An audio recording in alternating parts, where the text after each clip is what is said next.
Hello and welcome back to Sci-Fi Stories. We have some unfortunate news, as YouTube has recently disabled our monetization features, leaving us with zero budget to keep operating. If you find today's story entertaining, we politely ask that you consider supporting us with just $1, so we can pay our dedicated staff to cover their living expenses and continue creating these stories for you.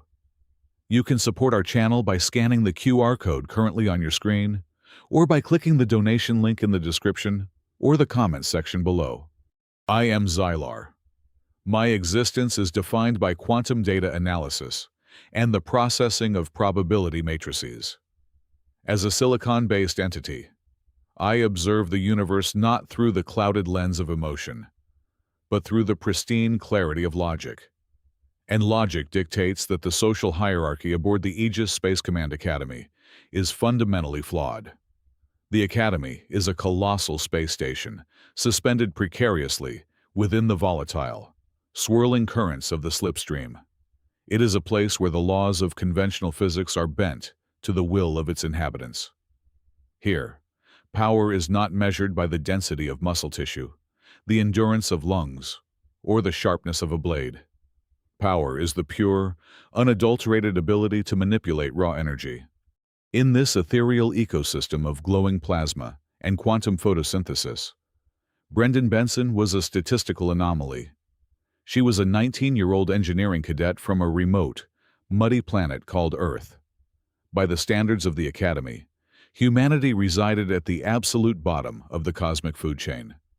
The reason was entirely biological. While the upper-tier students absorbed stellar radiation or sustained themselves on ambient thermal fields, Brendan required crude, unrefined matter to survive. Her fleshy shell of carbon, water, and calcium demanded the constant ingestion of dead organic material. She was a creature bound by gravity and metabolism. Yet, Brendan possessed a striking immunity to the collective disdain of the Academy. I often observed her working on the lower decks, dwarfed by massive, cumbersome machinery that powered the life support systems. She wore heavy, grease-stained coveralls that severely disrupted the sterile, glowing aesthetics of the station. Wherever she went, she carried a battered, insulated metal container. Inside this box lay her sustenance, natural food from Earth. To the highly evolved energy-based races, her meals were primitive, repulsive biological waste. To Brendan, they were simply fuel for her internal furnace. The main concourse of the Academy was a vast, crystalline dome, where the elite gathered to display their luminance and assert their dominance. It was an unspoken, rigidly enforced rule that lower life forms should remain strictly out of sight. Brendan, however, harbored a thoroughly practical disregard for such fabricated social constructs. She walked into the brilliantly lit hall, her heavy boots clanking against the polished floor, and sat squarely on a transparent bench in the exact center of the concourse. With mechanical precision, she unlatched her metal box. Her presence immediately registered as a severe aesthetic violation to the Velux. The Velux were a collective of beings composed entirely of bioluminescent bioenergy fields. They glided through the air, shifting constantly in hues of violent violet and blinding gold. Viewing themselves as the undisputed, untouchable royalty of the cosmos, Kalen, the brightest, largest, and most arrogant among them, floated directly toward her. His energy signature spiked with localized hostility. He found the mere sight of a physical being occupying the main hall to be an intolerable, personal offense. Without uttering a single word, Kalen manipulated a localized gravity field. The sudden, intense shift in atmospheric pressure ripped the insulated metal box right out of Brendan's grease-stained hands. It floated upward, hovering perfectly within the center of Kalen's glowing, formless mass. With a gesture of sheer contempt, he manipulated the locking mechanism and tore the lid off to expose the primitive contents to the entire hall. Inside the container rested two specific items. The first was a dense, heavily crusted loaf of sourdough bread, a product of wild, living fermentation. The second was a sealed glass bottle containing a bubbling, amber liquid known as kombucha tea. Even from my distant observation point, my chemical sensors easily registered the sharp, acidic tang of acetic acid and the volatile organic compounds wafting from the exposed container. I calculated a 99% probability that the human would react with panic, anger, or deep humiliation. Instead, Brendan remained perfectly seated. She did not reach up for her stolen property. She simply wiped a smudge of black grease from her cheek. Her face, a mask of absolute, chilling calm. When she finally spoke, her voice carried no emotion, no fear, and no anger. It carried only the flat, undeniable weight of a physical warning. Your matrix structure does not have an immune system to process live yeast. Put it down. Her statement was a precise, factual observation. It was a warning deeply rooted in the fundamental laws of biology. Kalen, however, heard only the ridiculous defiance of a lesser species trying to sound intelligent. The violet hues of his energy field flared in a brilliant, blinding display of mockery. He let out a resonant, harmonic laugh that vibrated and echoed across the crystalline dome, drawing the attention of every superior being in the vicinity. To prove the absolute superiority of his kind, and to demonstrate permanently that primitive earth matter was utterly harmless to a being of pure, supreme energy. Kalen did not drop the food. Instead, he amplified his internal absorption field to its maximum capacity.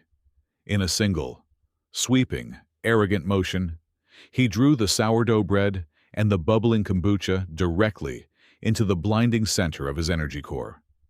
He instantly incinerated the physical containers and fully integrated the living biological payload directly into his glowing matrix.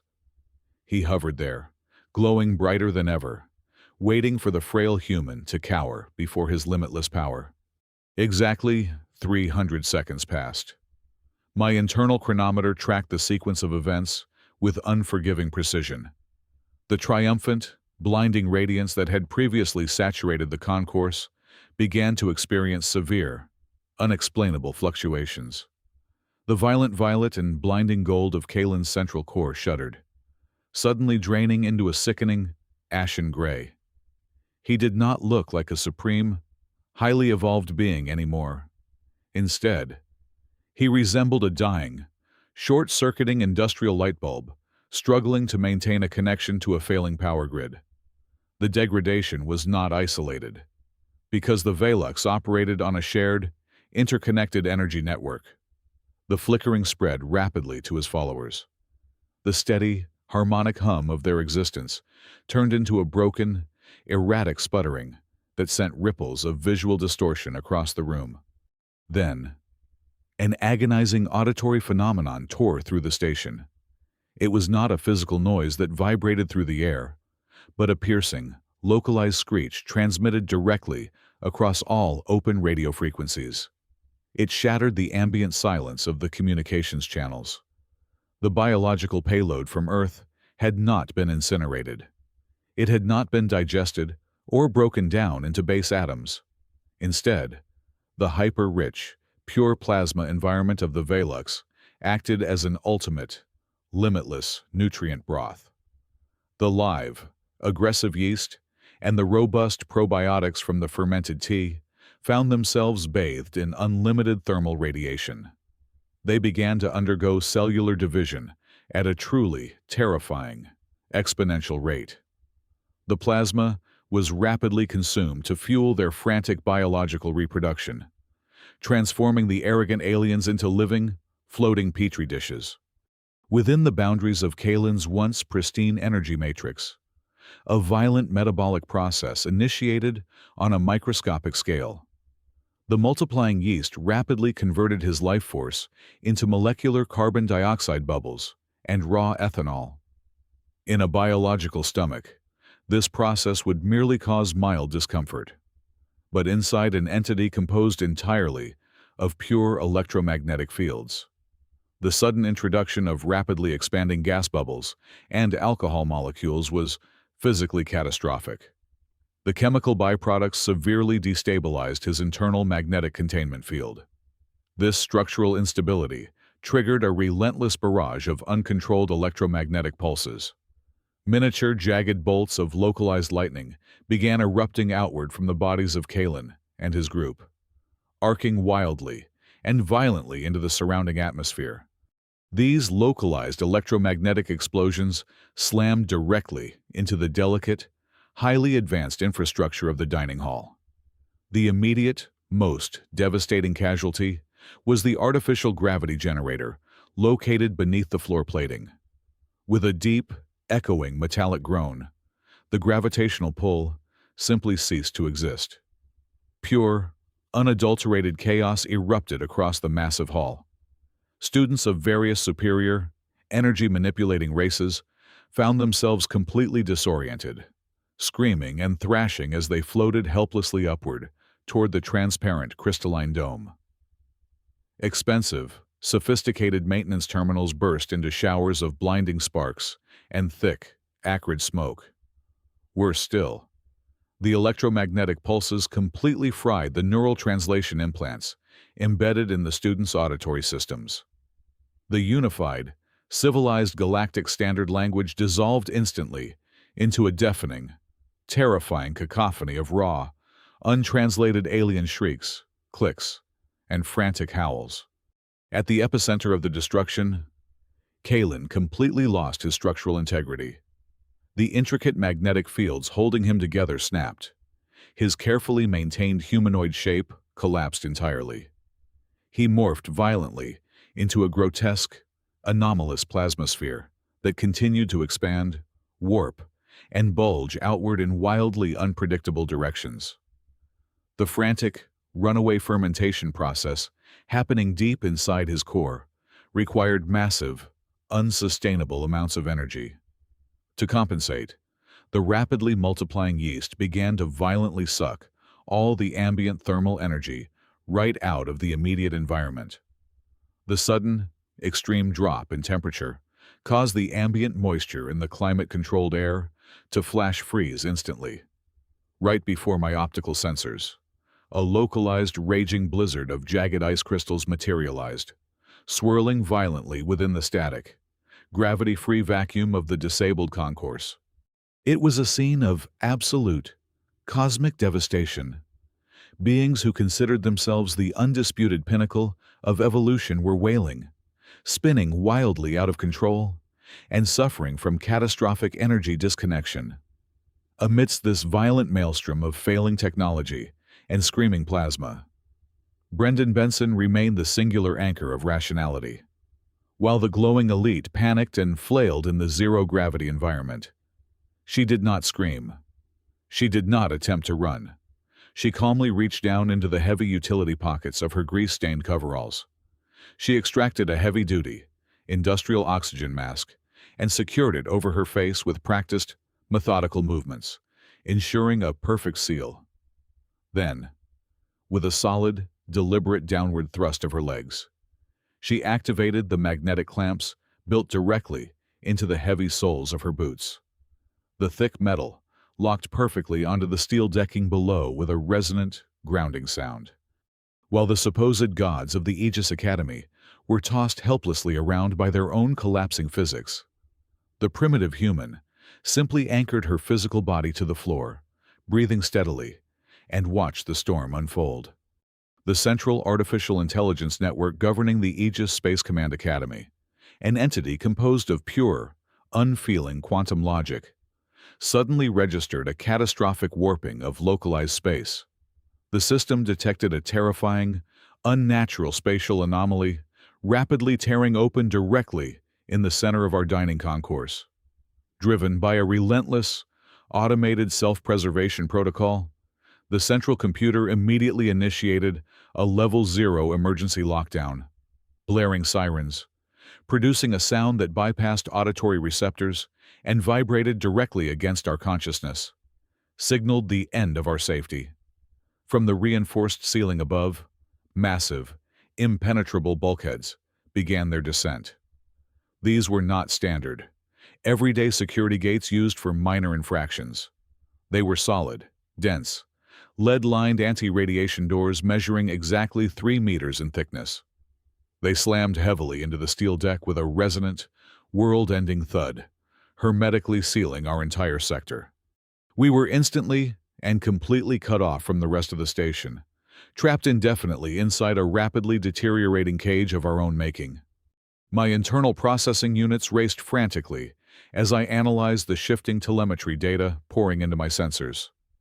The realization struck my silicon-based consciousness with the cold, undeniable force of absolute certainty. The Aegis Space Command Academy was no longer safely anchored within its designated coordinates. The grotesque, violently bulging plasma mass that used to be the arrogant student, Kalen, was now generating an anomalous, hyper-dense gravitational pull. This entirely unnatural gravity well was acting like a massive, heavy anchor, viciously dragging our colossal space station out of the protective, smooth currents of the slipstream. The sheer structural integrity of the station screamed and groaned under the immense, tearing stress of conflicting physics. I ran the complex calculations multiple times, hoping for a computational error, but the horrifying conclusion remained identical. If this localized gravitational anchor was not neutralized, the immense tearing forces of real space would rip the Aegis into microscopic, scattered fragments in exactly less than 1 hour. The countdown to our total, inescapable annihilation had officially begun. In a desperate bid to regain control, the automated security protocols engaged. A heavy squadron of heavily armored, rapid response security drones poured rapidly through the upper emergency ventilation shafts. Their internal energy cannons were fully charged and glowing with lethal intent. However, our highly advanced, conventional military tactics were entirely useless against this aggressive biological nightmare. The exact moment the advanced drones crossed the outer threshold of the chaotic, swirling storm, the violent magnetic field generated by the supercharged yeast gripped them without mercy. The invisible, chaotic forces did not merely short out the machines. They physically crushed the solid titanium hulls as easily as one might crush a dried leaf. The expensive drones were instantly reduced to a fine, useless metallic powder that joined the swirling blizzard. Attempting to fire upon the mutating mass was equally futile. Every single concentrated blast of laser energy or searing ion beam was instantly swallowed by the swirling vortex. The weapon's fire only served to feed the ravenous, exponentially mutating monstrosity. Absolutely no energy weapon in our vast, advanced galactic arsenal possessed the capability to even scratch it. The atmosphere inside the sealed, claustrophobic concourse rapidly descended into absolute, suffocating terror. The very same glowing beings who had spent their entire, extended lifespans boasting loudly of their supreme, untouchable evolution and divine status were now reduced to weeping. Pathetic husks. They huddled miserably against the thick, cold blast doors, crying out into the dark void for a miraculous salvation that would simply never arrive. Their despair was absolute and overwhelming. A few brave, or perhaps incredibly foolish, students attempted to channel their own internal energy reserves to forcefully push back the encroaching, freezing storm. It was a fatal, irreversible error. The precise moment they manifested even a tiny fraction of their internal power, Kalen's highly distorted form violently latched onto their unique energy signatures. Invisible, parasitic tethers of dense magnetic force whipped outward, viciously draining their vital life essence. He sucked their energy completely dry in mere seconds to eagerly nourish the colossal, insatiable biological mass continuously multiplying inside him. Using energy was no longer an option or a weapon. It was a guaranteed, instant death sentence. In the suffocating, freezing darkness, broken only by the erratic, terrifying flashes of Kalen's failing core. A profound and deeply ironic realization swept through the surviving alien prisoners. We were beings constructed of pure, resonant power, and that exact power was precisely what was actively killing us. Slowly, inevitably. Every terrified, glowing gaze in the frozen room shifted away from the impenetrable blast doors. They turned collectively toward the exact center of the chaotic room. They looked closely at the singular, isolated entity who remained completely, undeniably unaffected by the localized apocalypse. She emitted absolutely no detectable energy signature. She cast no radiant, ambient light. She was entirely electrically neutral and perfectly magnetically insulated. It was the Earth Cadet. Her primitive, fleshy biological structure, composed of crude carbon bones, liquid water, and dense muscle fiber, made her utterly invisible to the ravenous, seeking energy storm. Brendan Benson completely ignored the collective, desperate stares of the ruined alien elite. She moved with deliberate, heavy, and purposeful steps directly toward the primary control panel of the locked bulkhead. The heavy magnetic clamps on her thick boots thumped rhythmically and securely against the vibrating floor. Reaching deep into the heavy-duty pockets of her grease-stained coveralls, she withdrew a solid, incredibly heavy steel wrench. To the quantum computing beings watching her every move, this manual, purely physical tool was a completely absurd, totally archaic concept, belonging in a museum of primitive history. They watched in stunned, unblinking silence as she bypassed the highly sophisticated biometric scanners entirely. She simply raised the heavy metal instrument high above her shoulder and brutally, violently smashed the protective synthetic casing of the motherboard, ripping away the shattered glass and twisted metal components with her bare, heavily gloved hands. She exposed the raw, sparking circuitry beneath. Without hesitation, she pulled a small, rugged diagnostic device from her thick utility belt, forcefully jammed its copper connectors directly into the sparking wires, and began to clinically analyze the exponential reaction rate of the deadly yeast core. "Listen closely, Xylar," Brendan said, her voice muffled slightly by the thick rubber and dense polymer of her industrial oxygen mask. She had finished her diagnostic reading, her eyes fixed on the violently fluctuating data scrolling across the cracked screen. "You all look down on my biology, but you completely fail to understand the fundamental mechanics of a physical human body. We do not exist as singular, isolated, sterile entities." She pointed a thick, heavily gloved finger firmly at her own chest. "This organic shell is a walking, breathing, highly competitive ecosystem.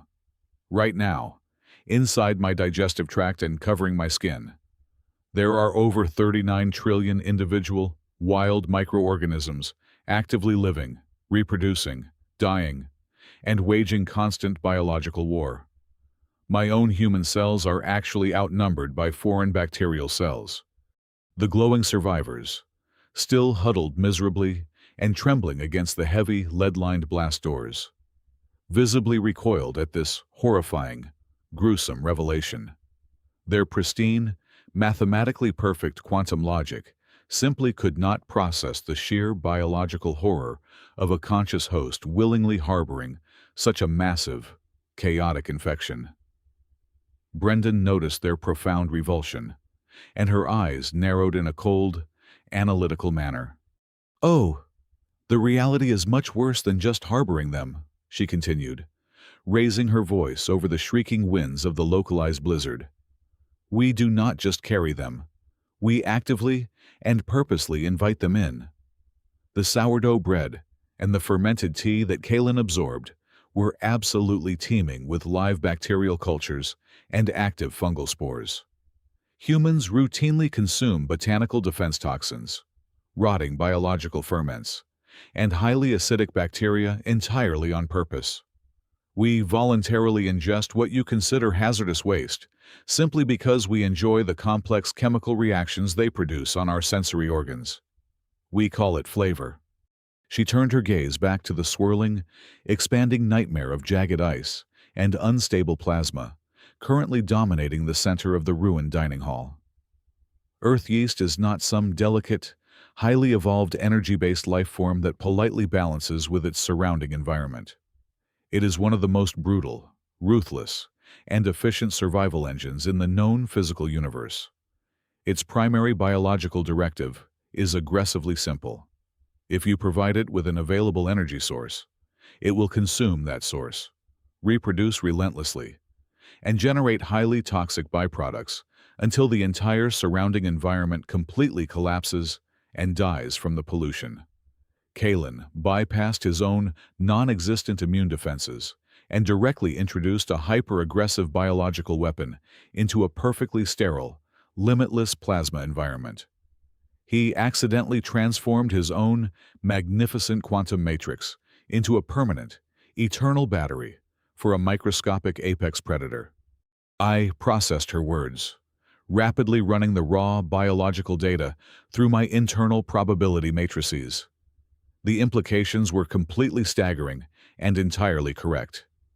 I asked her what conceivable tactical military maneuver or concentrated, high-frequency energy beam could possibly halt such a primitive, relentless biological machine before it consumed the entire station.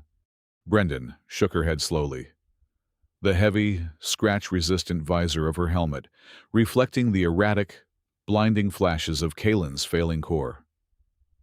You cannot shoot it. You cannot burn it with heavy lasers. And you cannot blast it with concentrated plasma cannons. Any directed energy weapon you fire into that vortex will just be instantly absorbed as more food, she stated with absolute, cold, unshakable certainty. To effectively kill a biological organism that is literally drowning in unlimited energy, you have to ignore the energy and attack its physical, cellular structure. You must execute an ancient, fundamental biological principle. It is called osmotic shock.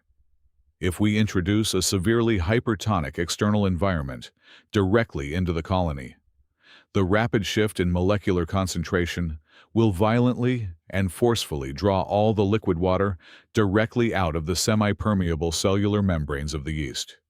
They will instantly dehydrate, massively rupture, and die in a fraction of a microsecond. Before my silicon-based consciousness could formulate a logical query on how to possibly generate such a specific, complex chemical reaction in the middle of a crippled space station, Brendan reached deep into a sealed thigh pocket of her heavy work trousers. She pulled out two small, unremarkable translucent packets filled with a coarse, white, crystalline powder. Sodium chloride, she announced, holding the two packets up to the erratic, flashing light of the storm. Pure, unrefined earth salt. I always carry 2 packets of it in my gear during my long 12-hour maintenance shifts to replenish my cellular electrolytes when my body sweats out too much water from heavy labor.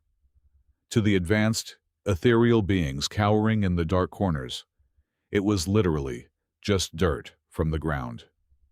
To Brendan Benson, applying strict human science, it was a weapon of mass biological destruction. However, a terrifying, insurmountable logistical hurdle immediately presented itself to my analytical processors. The primary biological target, the rapidly expanding epicenter of the yeast colony, was securely buried deep within the absolute center of the raging electromagnetic storm. Cadet Benson, I warned her through the heavily static-filled local communication channel. Your proposed chemical weapon is biologically sound, but the physical delivery of the payload is statistically impossible.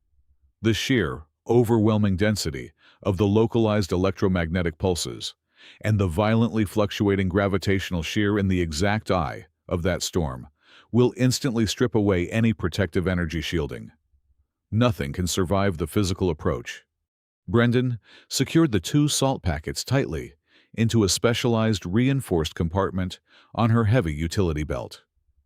She turned her head and locked eyes directly with my optical sensors. I know exactly how bad it is out there, she replied calmly, her voice betraying zero hesitation. Energy shields will fail instantly. That is exactly why the delivery mechanism cannot rely on any form of energy. Whoever walks into the center of that gravity meat grinder has to do it using nothing but a raw, unshielded, heavy physical body to actively withstand the kinetic sound waves and the crushing gravitational pressure. It requires flesh, water, and dense carbon bone pushing back against pure, chaotic physics. Brendan reached up to her collar and systematically disconnected every single electronic device tethered to her suit. She unclasped her short-range communicator, ripped off her biological monitor, and unhooked the heavy diagnostic tablet from her waist, letting them all clatter onto the frozen steel deck. In an environment saturated with hyper-erratic, raw electromagnetic pulses, any active circuitry would immediately transform her into a walking lightning rod. She was stripping herself down to the absolute biological basics.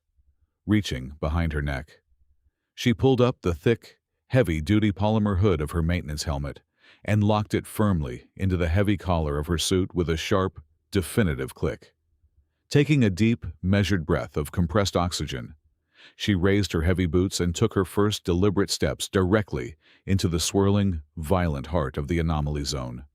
From my secure vantage point behind a reinforced crystalline pillar, I observed a scene of pure, unadulterated biological horror. As a being composed of quantum data, I had never truly understood the sheer, agonizing fragility, nor the terrifying resilience, of solid biological matter under extreme kinetic stress. The localized gravitational shear surrounding the anomaly was immense. As Brendan pushed deeper into the storm, the crushing atmospheric pressure visibly compressed her physical form. Through my enhanced optical sensors, I watched the tiny, fragile capillary vessels across her pale cheeks and forehead begin to burst, painting her skin with stark, branching rivers of dark red blood. The audio receptors in the hall, normally used for delicate acoustic harmonies, picked up the sickening, dry, and rhythmic cracking sounds of her calcium-based ribcage struggling to expand against the invisible, crushing weight, yet defying all known logic of high-energy physics. Her crude carbon structure did not vaporize. It did not dissipate into a cloud of loose atoms. It simply bruised, cracked, and stubbornly held itself together. The contrast between the human and the supposed elite was jarring. The once majestic Valix group had entirely lost any semblance of their former arrogance. The regal beings of light were now writhing on the floor, their energy signatures dim and pathetic. Kalen, trapped at the very epicenter of the nightmare he had swallowed, was no longer a proud entity. The relentless Earth bacteria were systematically dismantling his quantum consciousness. Over the localized frequency, he broadcasted pitiful, intermittent groans and shattered fragments of thought, openly begging anyone for immediate termination.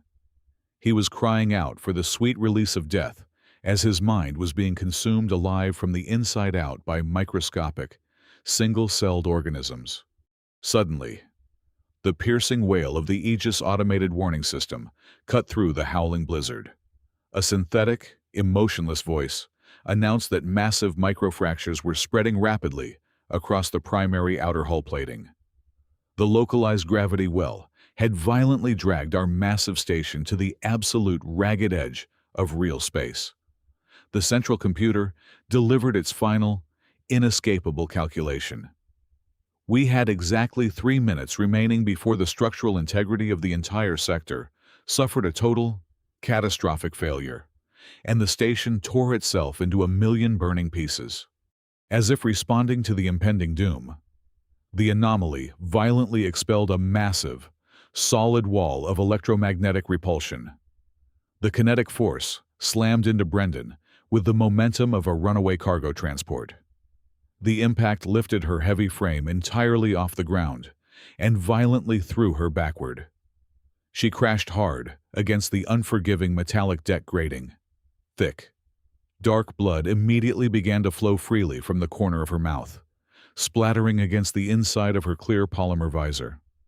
I calculated a 100% probability that her biological functions would cease, or that her cognitive processors would recognize defeat and surrender to the overwhelming pain.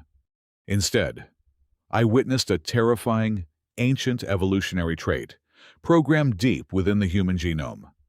It was a primal instinct that allowed her primitive ancestors to conquer a hostile planet, not with claws or venom, but with sheer, psychotic endurance. It is a concept biologists call persistence hunting. It is the absolute, irrational refusal to stop moving forward, no matter the damage, until the target is dead. Brendan did not retreat.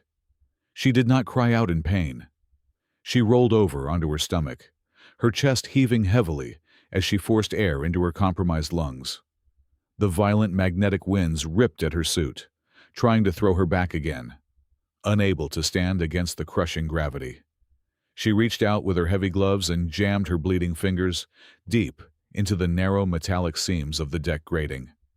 With a guttural grunt of exertion, she anchored her grip, using nothing but raw, primitive muscle contraction, the exact biological mechanism that the energy beings considered so pathetically inferior.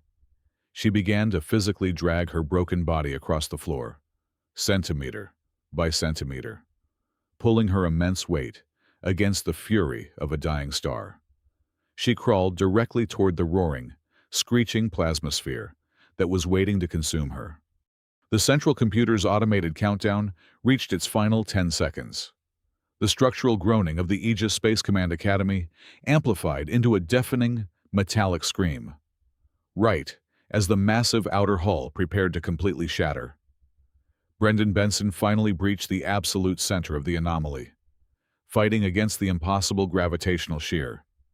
She forced her battered body upward, rising to her knees and then unsteadily to her feet. The monstrous, shrieking plasmasphere that used to be Kalen loomed directly before her, a swirling vortex of freezing ice and blinding light. With a primal, guttural shout that echoed inside her polymer helmet, she pulled her right arm back, summoning every remaining ounce of raw, physical kinetic energy her bruised carbon muscles could generate.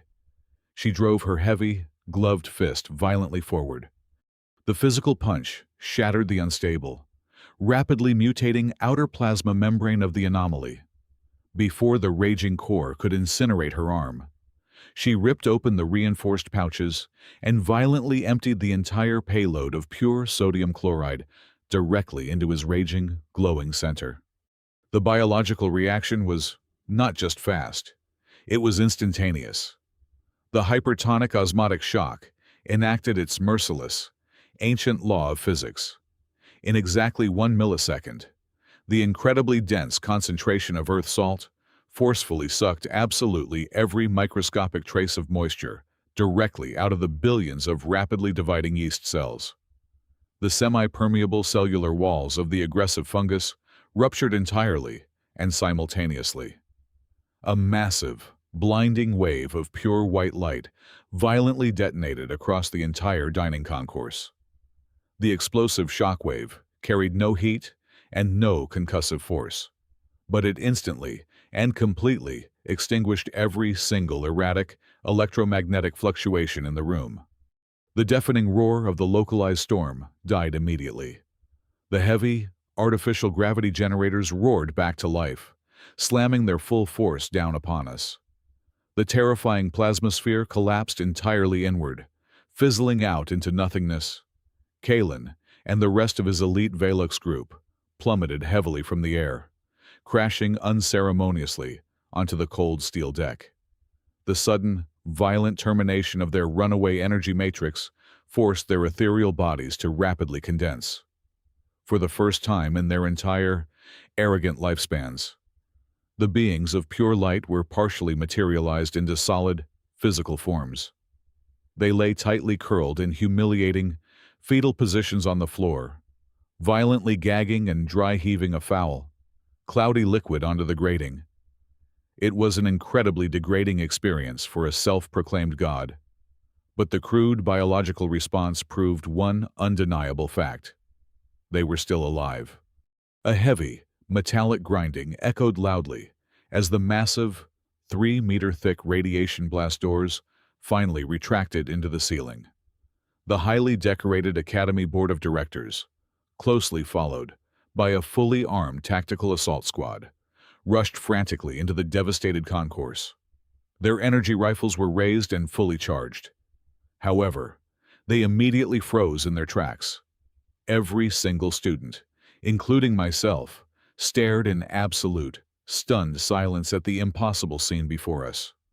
The tiny, bruised and bloodied human cadet was not dead. Instead, she was kneeling calmly on the floor, her heavy helmet removed. She was methodically unpacking a roll of sterile medical gauze from her utility belt and diligently applying physical first aid to the very same trembling, traumatized superior beings who had callously triggered the near destruction of the entire station just minutes prior.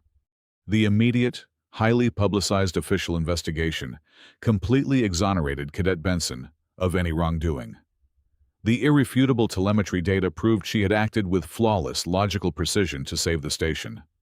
The once untouchable Valix group, however, was severely demoted. They were legally mandated to wear heavy, physical energy limiters clamped tightly around their bases, and they were permanently afflicted with a deep, psychological terror of any organic matter originating from Earth. In the aftermath, I secured access to the heavily classified interstellar databases. The Intergalactic Council had officially, and quite hastily, updated their universal threat assessment files regarding the human species. The new classification did not mention their primitive nuclear arsenals or their slow, heavily armored combat fleets. The glowing red text read strictly, "The standard microbiological environment and voluntary dietary consumption of this species possess the raw capability to aggressively rewrite the fundamental laws of particle physics. Absolute non-interference regarding human sustenance is permanently mandated." Exactly 24 hours later, the grand dining hall reopened. The atmosphere was incredibly tense. Brendan walked through the main doors, a stark white bandage secured tightly across her bruised forehead. Her heavy boots clanked with the same mechanical rhythm as before. She calmly took a seat on the transparent bench, placing a brand new insulated metal box on her lap. She unlatched the lid. Inside was a thick sandwich packed with salt-cured beef and heavily veined blue cheese. Without a single word being spoken, the entire population of the massive hall, including the most terrifying and powerful entities from across the galaxy, simultaneously and automatically backed away. A massive, perfectly clear radius of 20 meters formed instantly around her, an unspoken tribute of absolute, unadulterated reverence. Brendan simply looked up, offered a very slight shrug, and began to eat her lunch. Thank you so much for tuning in and listening to our story today. We would love to know where you are listening to this story from, so please let us know in the comments section. If you found today's story entertaining and valuable, we politely ask that you consider helping us out with just $1.